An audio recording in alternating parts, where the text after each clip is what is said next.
Hi everybody, so welcome back to my channel, or welcome if you are new. So I've decided to start up a new series on my channel, my first series I believe, maybe my first series. I'm not really sure what qualifies as a series, but let's just say it's my first series. And what I've decided to do is my top fives. So today I'm going to start off by telling you, I thought I'd make it hard on myself, so I thought I'd start with the hardest, which is my top 5 foundations. So over the next few months we'll be going through blush, we'll be going through bronzers, we'll be going through primers, we'll be going through skincare, we'll be going through underwear, everything, top 5s, everything. So today, starting with the toughest foundations. So I'm not necessarily going to go in any particular order, because that is going to be even harder than just saying my top 5 to actually put them in order. No, but where I do have a number 1, I shall let you know about that. I don't think that's going to happen today. But starting off with the Fenty Pro Filter foundation, I have mine in the shade 260. This is obviously a very new foundation, a very new release, but it has already powered its way into my top 5, and that tells you everything. Especially as this is like a full coverage, kind of pretty much matte finish foundation. It's what I've got on my face right now. It's just such a good color match for me.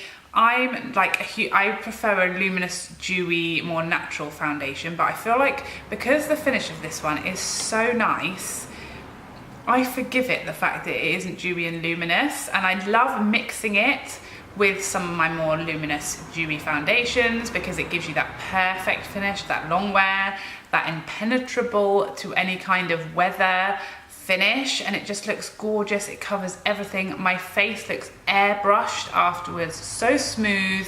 I love it. Next up, and I guess if I had to choose one of these to live off forever, it would probably possibly be this one. And this is the Clinique Even Better Glow Foundation. Again, a really new purchase for me, but I've hardly put it down since I got it. And it is just the most beautiful, luminous, dewy foundation without any kind of white cast. It lasts a long time. It looks gorgeous on the skin. It doesn't give me any problems. It's a really nice shade match for me. Again, this is the shade Stone, and I've just been loving it. It's my perfect everyday, like very light, very natural, is she really wearing foundation, but everything that I want it to cover is covered. This is my guy. This is my guy. Next up, if I'm just kind of feeling in between Fenty and Clinique, I want some luminosity. I don't want like the sort of quite the coverage of this one. Excuse that rude lorry. I go for the Diorskin Star. This was probably my favorite before I met this guy, and I think this is just about trumping it now, but who knows, we'll have to give it a few more months, because maybe I've just got carried away because this one's newer. But this is so beautiful. It's luminous, but it isn't dewy. So this one definitely to me is dewy. This one is more like a lit from within kind of glow, to use a cliche. But yeah, so I have mine in the shade 31, which I believe is called Sand. It's got SPF 30, so I wouldn't necessarily wear this in the evenings, but for the daytime, it's natural, it's luminous, it looks like your skin is lit with a torch. It is very smoothing, it smells beautiful, very luxurious, definitely up there. My final high-end foundation, high-end, I don't know why I said it like that, but I did, so let's go with it, is the Luminous Silk foundation from Giorgio Armani, and I have this in the shade 6, which is a really nice olive undertone, which is what I look for. It might be slightly too dark for me now that I'm going into winter, but this is my go-to for any evening, any event, anywhere there may be a flash, because this guy will never let you down as far as a white cast is concerned. It looks luminous, again, not necessarily dewy, but lit, luminous, brightening, very, very nice sort of natural medium coverage, covers again everything I want it to, but still looks like skin, and it just photographs beautifully, so you don't have to worry that you're gonna look a bit ghost face in photos. So I kind of just hang on to this one for evenings only, because it is very expensive to use for every day.